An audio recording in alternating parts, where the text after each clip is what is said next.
আজ মনটা ভালো নেই, এই কথাটা বলে শুধু শুধু আর নিজের মধ্যে ক্লান্তিটা বাড়ায় না, বরঞ্চ কারণটা খুঁজি। কারণ যে সবার জন্য করে, মন খারাপ বা ক্লান্তি নামের এই রোগটা তার হতে নেই। তাহলে ভগবান নয়, যাদের জন্য করছি তারা পাপ দেবে।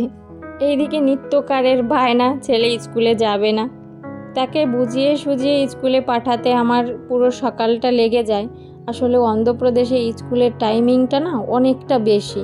এই দেখো, 8:30টার দিকে চলে গেল, আর আসবে 3:30-4টে নাগাদ। তবে আজকে মুগ্ধবাবুর বায়না স্কুলে যাবে না সেটা নয়, আজকে ওর বায়না ছিল দুপুরেও খাবে না স্কুলে বসে। গরমের শুরুর দিকটা তো স্কুল ছিল, তখন তো ওকে খাবার দিতে হতো। ও 2-3বার না ওই হঠাৎ করে গরম পড়াতে বমি করেছিল, তবে থেকেই ওর ভয়। আর এই লম্বা ছুটি কাটিয়ে এখন আবার 2 দিন ধরে ওই স্কুলে যেহেতু লাঞ্চ বক্সটা পাঠানো হচ্ছে, সেটাতেই ওর আপত্তি। ও কিছুতেই স্কুলে বসে খাবে না, ও ঘরে চলে আসবে। আর অনেকটা সময় তো, সেটারও একটা ব্যাপার থাকে, এই জন্য ও স্কুলে যাওয়ার সময় ভীষণ মন খারাপ করে যায়, যেটা দেখে আমারও ভালো লাগে না। সকালবেলায় ছেলেকে পাঠিয়ে দিয়ে নিজের জন্য একটুখানি ধোচা বানিয়ে নিয়েছিলাম। ব্যাটারটা ফ্রিজেই করা ছিল, শুধু একটু ধনেপাতা টমেটোর চাটনি করেছিলাম। মা মেয়ে মিলে সকালের দিকে খেয়ে দুপুরে আজকে খুব বেশি রান্না ছিল না, শুধু মুগ্ধকে লাঞ্চ বক্স পাঠানোর জন্য একটু রান্না করেছিলাম।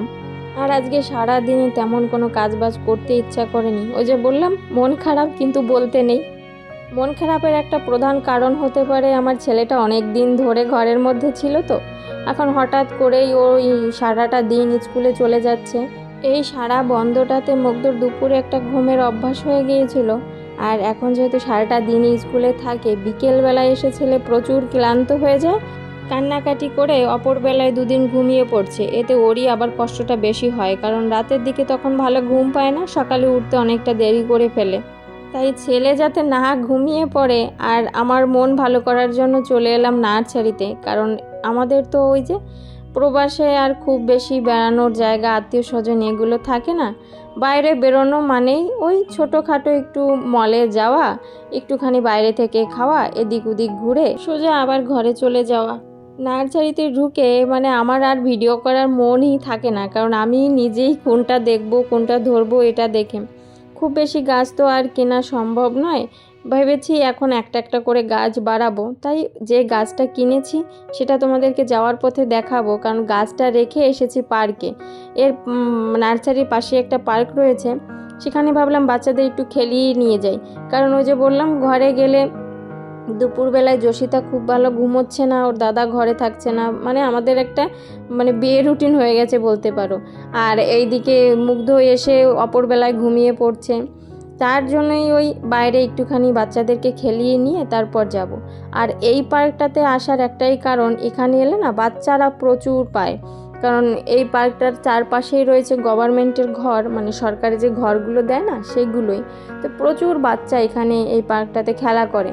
আর এখানে এলে মুগ্ধ জসিতারও ভীষণ ভালো লাগে, ওদের বয়সের মানুষ পেয়ে যায়। আর আমাদের বাড়ির পাশে যে পার্কটা রয়েছে সেখানে আবার একটু বড়রা বেশি, কারণ ওই পার্কটা একটু বড় তো, তাই ওখানে বসারও জায়গা রয়েছে। সব ধরনের মানুষই ওখানে গিয়ে নিজেদের মতো করে সময় কাটাতে পারে, তাই বাচ্চারা ওখানে খুব বেশি একটা যায় না। আর এই দিকে তো রাস্তার পাশে পাশেই পার্ক থাকে, বাচ্চাদের খেলার পার্কগুলো, তাই ওই বড় পার্কটাতে খুব লোকজন না যাওয়াতে মুগ্ধ জসিতার আবার ওখানে গেলে খুব একটা পছন্দ হয় না, একটা নিরিবিলি জায়গা। আর এখন যেহেতু স্কুলটা খুলে দিয়েছে, বাচ্চা কাচ্চা পড়াশোনার একটা তোড়জোড় বেঁধে গেছে, অনেকেরই বিকেলের দিকে থাকে টিউশন, তাই ওই খুব বেশি বাচ্চারা ওই পার্কটাতে বলতে পারো একদমই যায় না। সেই জন্যই আমাদের এখানে আসা, কারণ এখানে এলে ওই কিছু কিছু ওদের বয়সের বাচ্চারা যাদের এখনও টিউশন বা স্কুল শুরু হয়নি ওদেরকে পায়, ওদের খেলতে আরও বেশি ভালো লাগে। সে যাই হোক, ওদেরকে বিকেলবেলায় খেলিয়ে ওইদিকে সূর্য মামাও এখন সারাটা দিন এত রোদ গরম দিয়েছে, সেও ক্লান্ত, তাই তার ডুবে যাওয়ার আগে আগেই আমরাও ঘরে যাব। তার জন্যই যে নার্সারি থেকে এই গাছটা আজকে নিয়েছি, সেটাই বর এখান থেকে তুলে নিয়ে এবার ঘরের পথে রওনা দেব।